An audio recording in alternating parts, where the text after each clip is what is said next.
Hello, it's Lee again. I've been a little bit busy recently with the birth of my daughter and some other things going on, so it certainly takes up a lot of time. I also had my camera slightly malfunctioning because my son was got his little hands on it, and he was a little rough, but maybe we've kind of salvaged a little bit of it. Anyway, c'est la vie, eh? But I feel my energy's back a bit, so I wanted to make a quick talk today. I wanted to talk about a healthy inner dialogue. You know, it's our thoughts are constantly, what would be the proper word? I don't want to say barraging, but you know, like wave after wave, they come to assault us, or they come to cleanse us, or they come to, you know, sometimes just bother us, sometimes intrigue us. And it is very important to not just be a passive recipient to old habits that are harmful. I guess that's what I wanted to say. You know, to give you an example for myself there, I have kind of, for a long time, kind of got this sort of sour look on life in the sense of, like, I feel my spirituality is pretty decent, but when I see the state of the world and, you know, the people that think they run the show and the systems and societies and the structure of human life, I see a big lack of, you know, spiritual knowledge and just basic common sense and decency sometimes, which a lot of people could probably agree by this point. So you know, I become a little bit of a sour person, but then I tell myself, well, that's me letting it get to me, and I'm telling myself that it's getting to me, and then I'm dragging myself down. So we have a lot of, let's put it this way, each and every person has a lot of voices in their head, and what I mean by that is it's your own voice, your own dialogue. I'm not talking about hearing voices from other entities and etc. That's a whole other topic that we could talk about another time. But this one is about your many voices of yourself inside yourself. Like, for example, you can have a happy aspect of yourself, right? A sad aspect, an angry aspect, a confused aspect. And, you know, these are fighting for position and priority inside yourself and inside myself. And what happens is, when we all look for comfort, and we all look for a defensive means in which to face the life that we're in, or the situation. It could be your overall outlook, your broad view on life itself, your current phase you're in, your current modality of thought, thinking, being, etc. Of, you know, perception. I guess that's what I'm trying to say with all my skippity words, repeating myself, but your perception. And we sometimes get, you know, if we feel that we're a victim of something, or we victimize ourselves, or we become a victim of something, we choose whatever defense mechanism is going to give us the most immediate gratification or satisfaction.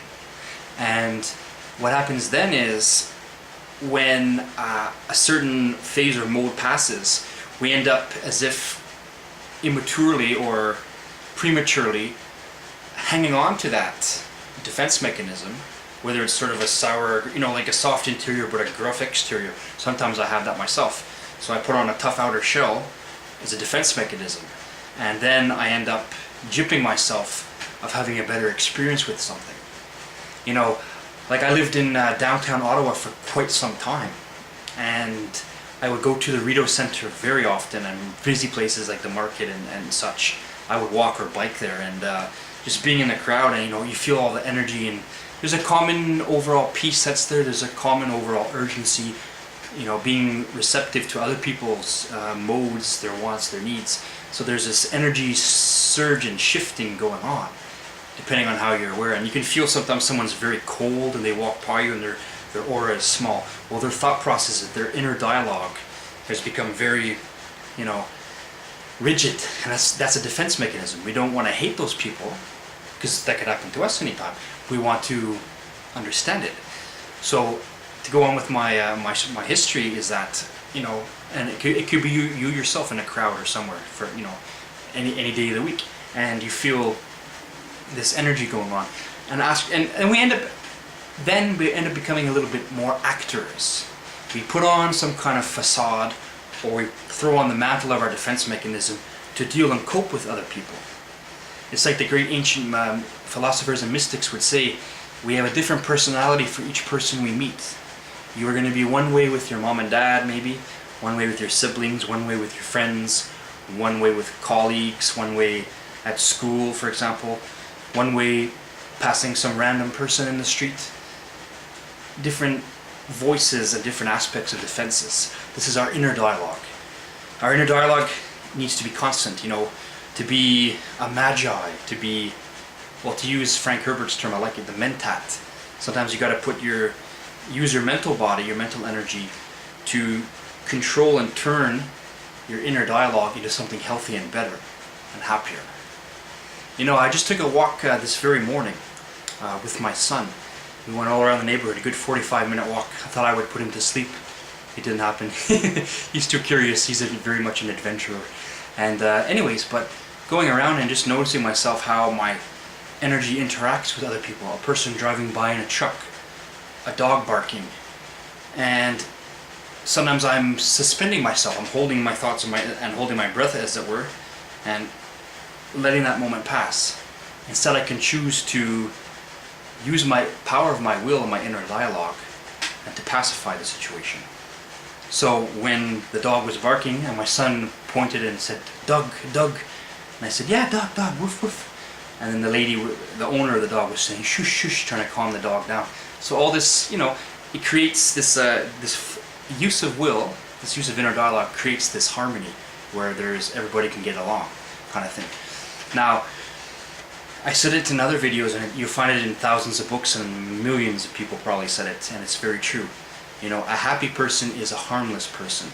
And someone can tell you the worst thing in the world. Someone can try and rip you apart with cruel words, or with, trying to emotionally undermine you or use you or manipulate for whatever example. But you and I have all the power to react to it how we would like. And true, calm, gentle mastery, rising more and more each time in yourself by the use of a calm inner dialogue, helps you to control and overall master any situation you might get in. Easier said than done, of course, but to put into practice the use of how you treat yourself inside yourself. Ask yourself that question, and I'm asking myself, and I'm trying to improve myself all the time. Is how do you talk to yourself when you're out walking or biking? Sometimes we just have a silent voice and nothing is said at all in your head, a nice serene moment. But a lot of times, oftentimes, we're thinking about the little incident that happened at work, thinking about something with the spouse, we're thinking about something with boyfriend and girlfriend, thinking about something with the kids, thinking about a desire we want or experience we had of any kind, shape, color, and way. And are we letting our emotional reactions be in charge, or are we letting our calm understanding and intuitive knowing be the master of it?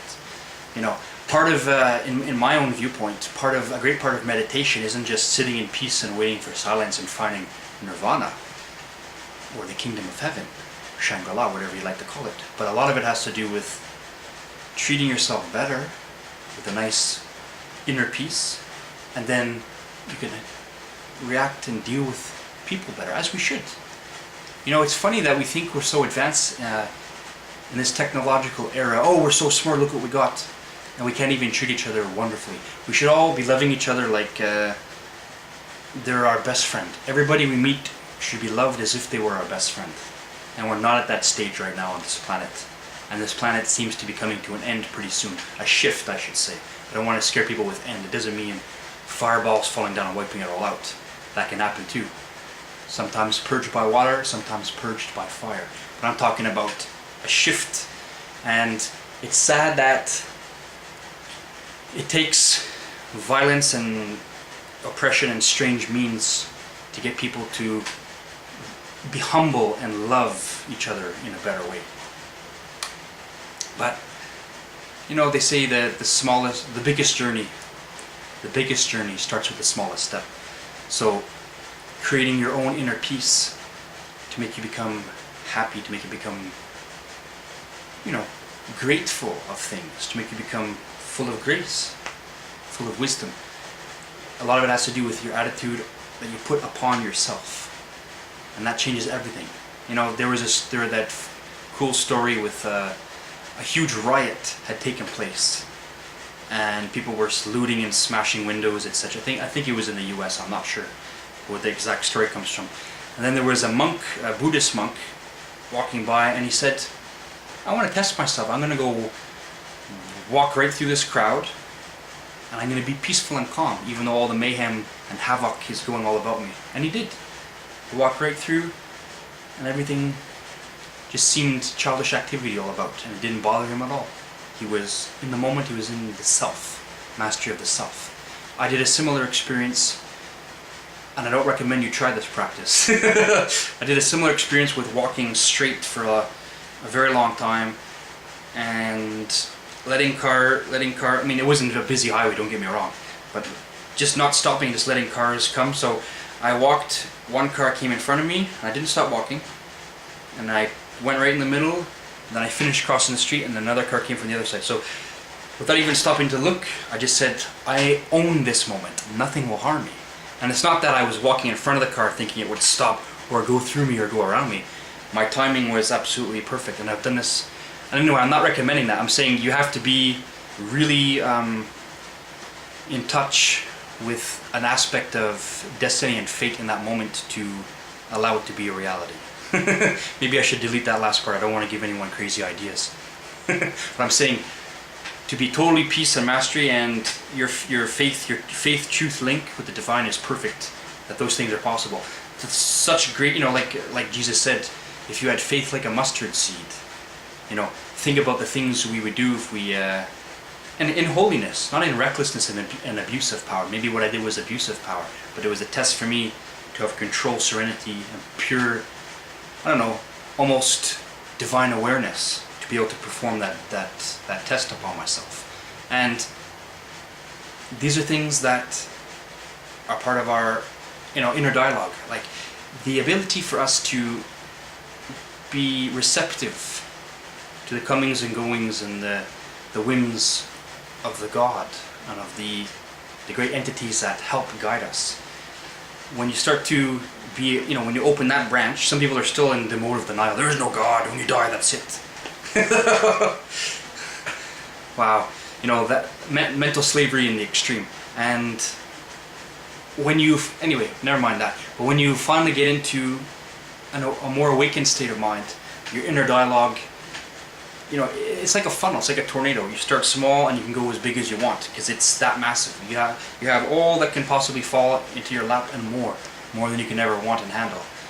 You're not going to be given more than you can handle, but there's so much of it. And this helps to create our inner peace and our inner life, which helps us to react with other people very nicely. So anyway, that was my little peace of mind for this morning, and I wish you very well in this moment. And I hope that you're being good to yourself, and I hope that you're being kind to yourself and kind to others as a result. So inner dialogue is very important to how we react with everybody else. That's basically it in a nutshell. So have yourself a good one. I'll be talking to you soon.